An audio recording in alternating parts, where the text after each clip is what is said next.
Education department के हमारे सभी ऑफिसर्स, वर्चुअल माध्यम से जुड़े हुए सभी मित्रों, आज अभी माननीय प्रधानमंत्री जी ने जो पुस्तक लिखी है एग्ज़ाम वॉरियर्स, उसका विमोचन आपके सम्मुख करने का अवसर मुझे प्राप्त हुआ। ये वास्तव में एक अविस्मरणीय क्षण है। जैसा मेरे पूर्व अभी बताया गया कि 2018 में प्रधानमंत्री जी ने पहली बार विद्यार्थियों, अध्यापकों और अभिभावकों के साथ एक परीक्षा पर चर्चा शुरू की थी।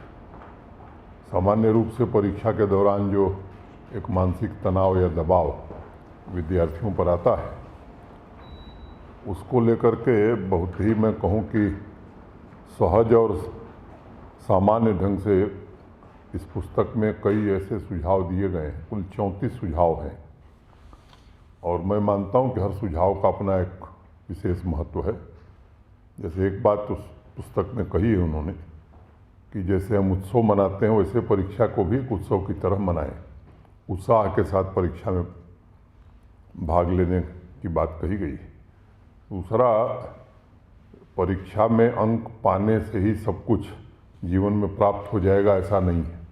वो अभी रोज़ जो काम हम करते हैं उसका एक हिस्सा है। और मुझे लगता है कि एक संशोधन इस पुस्तक में नेशनल एजुकेशन पॉलिसी के आने के बाद फिर 2021 में हुआ है और मुझे लगता है कि ये बहुत ही उपयोगी पुस्तक है हम सबको, और विशेष रूप से शिक्षा से जुड़े हुए सभी लोगों को, चाहे वो शिक्षक हों, अभिभावक हों और बच्चे हों, उनको इस पुस्तक को जरूर पढ़नी चाहिए। ये मेरा आप सबसे आग्रह होगा। और मुझे लगता है कि विद्यार्थियों को निश्चित रूप से एक मार्गनिर्देशिका के रूप में ये पुस्तक भविष्य में काम करेगी। मुझे लगता है कि इससे ज़्यादा कुछ कहने की आज आवश्यकता नहीं है।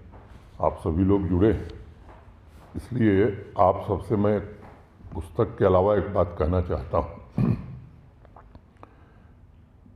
कि ये सौभाग्य इस पीढ़ी को मिला है कि लंबे समय से जिसकी ज़रूरत देश महसूस कर रहा था, एक नेशनल एजुकेशन पॉलिसी पूरे देश में बनी है। अब ये सही ढंग से जम्मू कश्मीर में लागू हो, इसकी जिम्मेदारी आप सबके कंधों पर है और मुझे लगता है कि इसमें हमको पूरी शिद्दत के साथ जुट करके काम करने की आवश्यकता है। मैं जानता हूँ कि पिछले वर्षों में आप सबने काफ़ी परिवर्तन किए हैं और अच्छी दिशा में स्कूली शिक्षा हमारी आगे बढ़ रही है, लेकिन एक आदर्श शिक्षा कैसे विद्यार्थी को मिल सकती है, इसमें और भी क्या क्या इंटरवेंशंस आपकी ओर से हो सकते हैं, मुझे लगता है ये सबको मिलजुल करके प्रयास करने की आवश्यकता है। शुरू से ही जम्मू कश्मीर ज्ञान और विद्या के मामले में पूरे देश में जाना जाता रहा है। फिर से जम्मू कश्मीर वो गौरव प्राप्त करे, ये दायित्व आप सबके कंधों पर है और मैं आप सबसे अनुरोध करूंगा कि इस दायित्व को हम खुद समझें और बेहतर वातावरण कायम करने की कोशिश करें। बीच में जो हस्तक्षेप आप सबने किया है, तलाश ऐप के माध्यम से जो बच्चे स्कूल छोड़ गए थे उनको वापस लाना, ढेर सारे परिवर्तनों से मैं वाकिफ़ हूँ। अच्छा प्रयास हुआ है और मैं कह सकता हूँ कि इसे और आगे बढ़ाने की ज़रूरत है।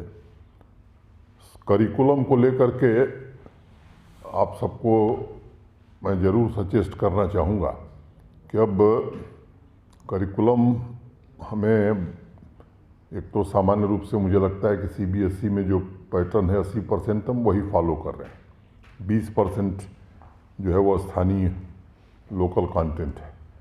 तो जिन लोगों ने जम्मू कश्मीर को आगे बढ़ाने में अपना योगदान दिया है, डिफरेंट फील्ड्स के लोग हैं, मुझे लगता है कि उनके बारे में जम्मू कश्मीर की नौजवान पीढ़ी जाने, ये हम सबका दायित्व है।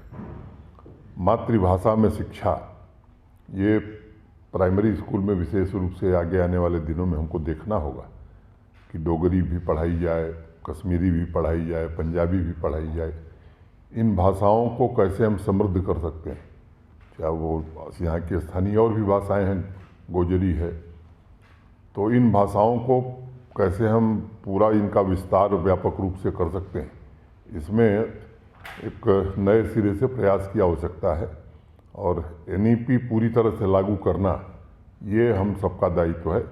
मैं आज के अवसर पर इतनी ही बात कहता हुआ आप सबके प्रति हृदय से कृतज्ञता ज्ञापित करते हुए अपनी बात में ही पूरी करता हूँ। धन्यवाद।